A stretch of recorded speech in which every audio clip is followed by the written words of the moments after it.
Olá, este é o canal Vale História. Nosso entrevistado de hoje é o professor José Augusto Pádua, da Universidade Federal do Rio de Janeiro, pesquisador da área de História Ambiental, autor do livro Um Sopro de Destruição, Pensamento Político e Crítica Ambiental no Brasil Escravista.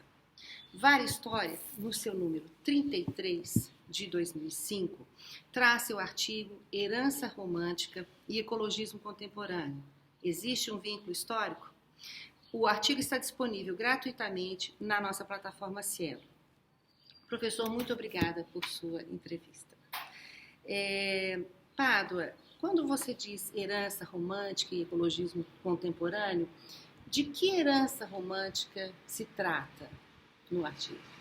O romantismo foi um movimento intelectual muito forte no final do século XVIII, primeira metade do século XIX, e colocou uma série de questões relacionadas com uma presença mais forte, mais íntima da natureza, relacionada com a forma de expressão do eu de cada um, também uma crítica do racionalismo, do mecanicismo e de uma série de elementos que fazem parte do que nós chamamos a modernidade. E é claro que o romantismo é muito diversificado e há uma diferença de posição política, inclusive, um romantismo mais conservador, um romantismo mais revolucionário, mas, em geral, ele criticou o industrialismo, as relações de mercado, a mecanização da vida e a coisificação das pessoas e da natureza. Por conta disso, alguns autores e alguns órgãos de pensamento fazem uma relação dessa tradição romântica com o ecologismo contemporâneo.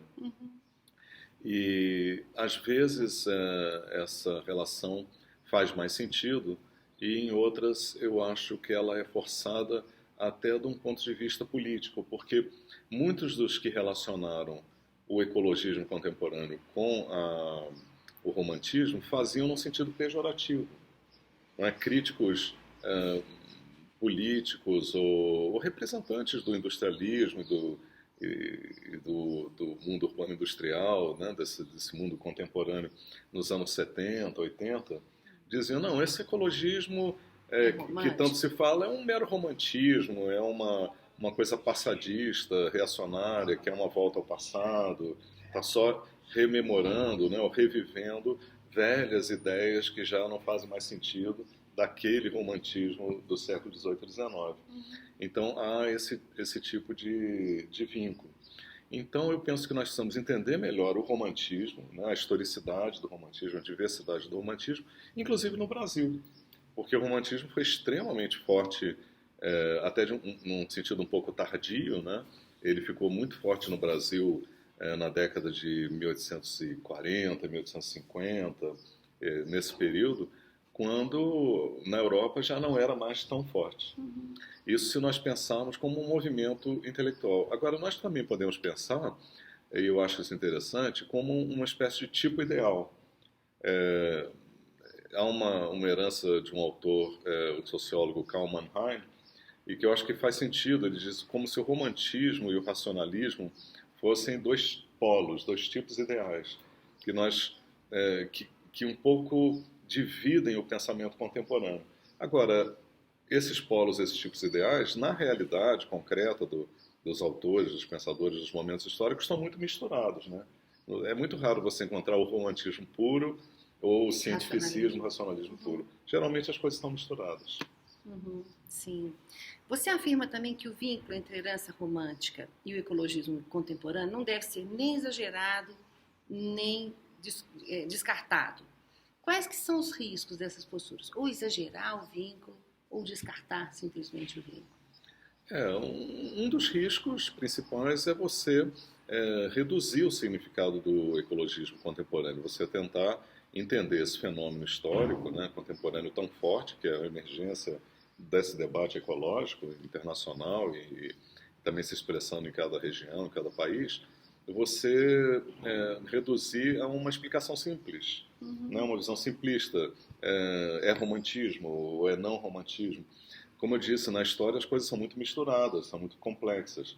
Então, quando a gente estuda o romantismo quando a gente estuda o ecologismo contemporâneo, a gente vê que há algumas influências românticas, que geralmente não são influências diretas, no sentido de que os ecologistas leem os velhos autores românticos.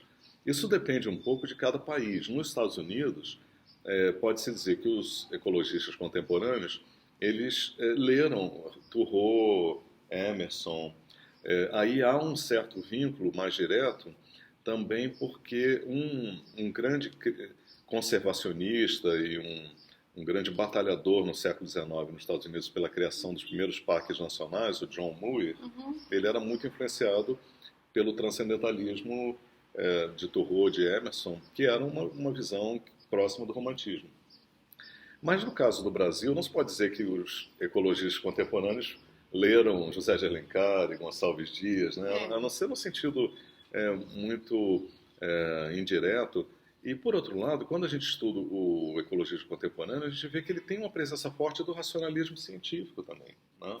A presença do conhecimento científico, às vezes se fala numa racionalidade ecológica, essa herança do iluminismo, de uma visão crítica da realidade, e você usar o conhecimento científico para criticar o mundo, criticar a economia, criticar o funcionamento das coisas, no sentido de que elas manifestam muito irracionalismo.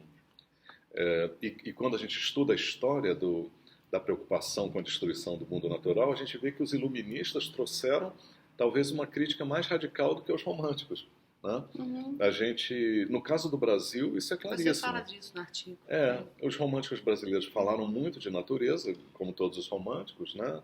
Uma certa visão laudatória da natureza, mas quem no Brasil, no século XIX, início do século XX, criticou a destruição das florestas, a erosão dos solos, eram pensadores muito racionalistas, cientificistas, e é típico de um pensador iluminista dizer que o tratamento, o manejo que está sendo feito do mundo está incorreto porque vai destruir as bases da sustentabilidade desse uso para o futuro.